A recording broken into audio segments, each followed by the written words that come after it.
Hello and a warm welcome to this podcast today, which is all about the creation of a new comprehensive PMO toolkit. There's 76 pages with over 50 templates to support a PMO, but more of that very shortly. This podcast is brought to you by Health Education England and the NHS Project Profession Programme. And I'm talking to the three authors of this groundbreaking toolkit from the Performance and Portfolio Directorate at Health Education England. So today they're going to share their journey on the creation of the toolkit, share some of the challenges and barriers they experienced along the way, share some of the lessons they've learned, and most exciting of all, share the PMO toolkit with you so you can adapt it to fit into your organisation. So what a treat. I'm Mike Gray, and I'm a portfolio capability and resourcing manager and a member of the NHS Project Profession Programme team. So let's meet our guests. So today we've got Anderson John. He is the Corporate Portfolio Operations and Governance Lead in the National PMO team. He led on the strategic development of the PMO toolkit and its component parts. Hello, Mike. Hi, Anderson. Thanks for joining us. We also have Simon Smith. He is Portfolio Operations and Governance Analyst, also in the National PMO team. As well as supporting the operational coordination of content, Simon led on reviewing and aligning the content to industry standards. Hi, Simon. Hello, Mike. Hi. And finally, we've got Laura Ainsworth, business manager and one that keeps the PMO cogs turning in the National PMO team. Laura led on the strategic coordination and administration of the PMO toolkit development stages, as well as bringing together a diverse range of stakeholders that provided a blend of opinions and suggestions to improve the content. Hello, Laura. Hello, Mike. Thanks for joining us all today. How are you all? Really well, thanks. Really well. Thank you, Mike. Thank you. That's great. That's great. Our listeners are keen to understand more about the PMO toolkit. So, Simon, if I may come to you first, for those who aren't aware of the work, what's actually in it? Right. So, as you can see from the slides that we're showing now, there's 7 key sections. But before those, what we've got like a sequential kind of slide set that shows you the aims of the actual toolkit, how you set up a PMO, the actual PMO overview and the functions, running a PMO, so more around the management side. It also includes what training resources you've got available to you if you require any to build up capability. And there's also the community of practice, so you can network with people that are in the same kind of roles. So the 7 sections are based upon the P30 standard, which is a standard that was not only used in the public sector but is an industry standard as well. It's well recognised, and from that we've identified 4 key components. There's the management control, there's governance, there's risk management and benefits management. The other 3 sections, what you'll find is that you've got specialist areas within our organisation that lead on these, and also they align to more about the project and programme delivery, which we're going to do as a separate toolkit, so we can basically try and target the right audience. For more detail on the actual 4 kind of areas, management controls about how we coordinate, direct and oversee the implementation of projects and programmes, and also provide that assurance to the people that it's in progress, which then links into the governance. So it provides the structure and the framework through the objectives of the programs to show that they are being delivered, and it oversees the relationships that we've got with stakeholders and the control points and decision making points. Risk management is about managing the kind of uncertainty that we face as projects and programs that can impact on our delivery of those particular projects and programs, and also benefits management, so we can actually understand the impact of the actual project and program and what benefits they are delivering into business as usual. Very good. Thanks very much for that, Simon. What was the background to that project, Anderson? Well, Mike, firstly, again, thank you for having us here today. Really appreciate that. And to address your question specifically, as most would know, HE supports delivery of excellent health care and health improvement to the patients and public of England. We work with partners to plan, to recruit, educate, and train the healthcare workforce. And we achieve this really in many ways, but fundamentally, this activity is underpinned by the need for effective program and project management delivery. HE is an arm's length body, and as an arm's length body, HE also has responsibility to comply with the IPA, that means Infrastructure and Projects Authority standards. So we wanted to ensure that our PMOs were developed in line and with recognized practice. It was important really for us to, whilst taking this approach, seek to introduce consistency, but also to ensure that it still provided, whatever we were doing, sufficient flexibility to effectively support locality differences and or subject matter challenges. Another element I probably need to actually add or factor in is HE's overarching aim to be one HE. That means a single entity, having it born out of different organizations dotted across the HE landscape. A key strategy for bridging this gap was to have one PMO within each region or directorate to provide consistent advice and support to the programs and projects they manage. In technical terms, what we really tried to design or propose was having a hub and spoke model where there's a connection from these regions into the central PMO office. That's us. And what was the problem you were trying to solve with that then? Very good question, Mike. Very good question. As we worked with the teams across HE, we found a fundamental problem, and a problem that was shared amongst many. We found that projects and programs and PMO managers encountered situations where they needed to do something, and most times this something was new, but didn't know where to start or how best to approach it. All this against the backdrop of a desired need for consistency and standardizing our approach to projects, programs, and PMO management. These were the drivers behind this initiative and for the creation of this toolkit. I know I've said a bit much, but I'm hoping that this gives you some context as to some of the challenges that we faced. Yeah, absolutely. I'm sure a lot of people can relate to that, Anderson. Laura, last but not least, how do you think having a toolkit has helped address the problems you're trying to solve? And what did you get? What do teams get out of this toolkit? It was really important for us that this makes staff's lives easier. So it's not about creating hoops for people to jump through.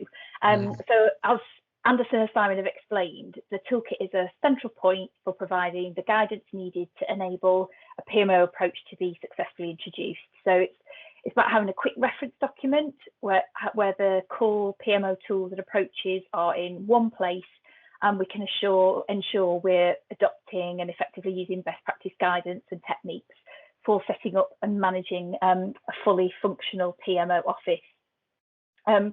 We hope that the toolkit will help teams in a number of different ways.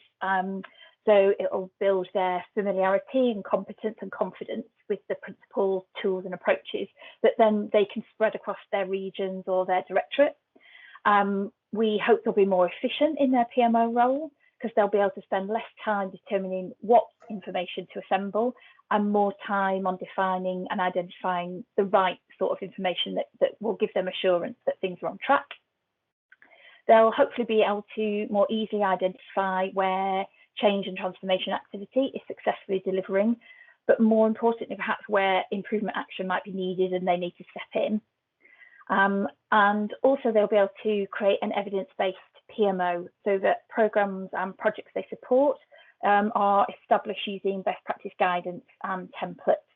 And probably at the end, we also need to mention, as Anderson's referenced, it's important for us that our work complies with the Infrastructure and Projects Authority standards.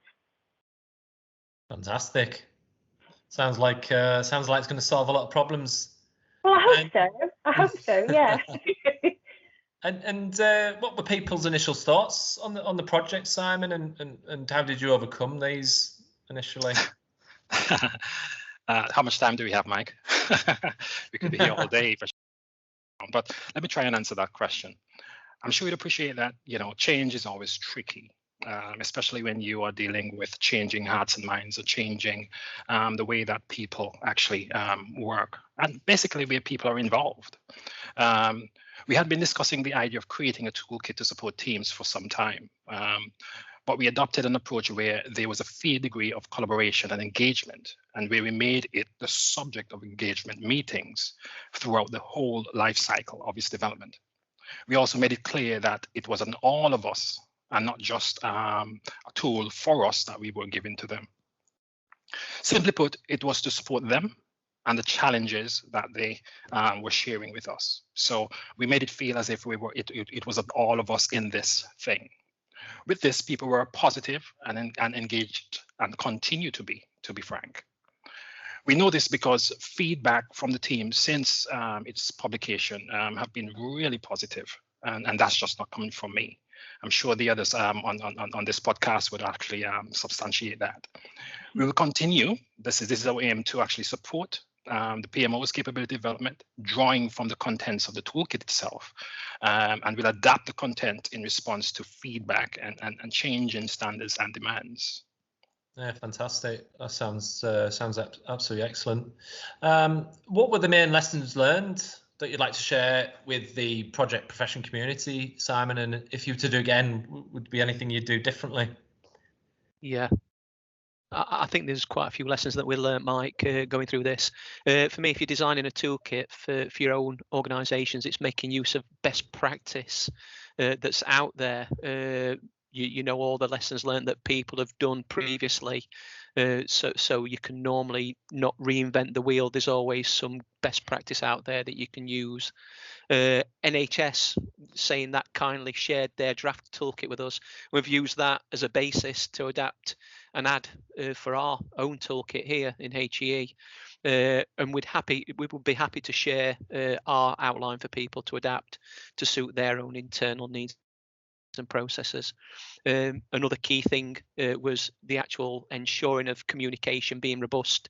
That were key, really. So to get people on board with their ideas from the start, give them insight into the what and why, and involve them in the development. And it's also important to test out whether the content makes sense to others not as experienced in the field, so you can get that feedback of how usable it is and how people understand it.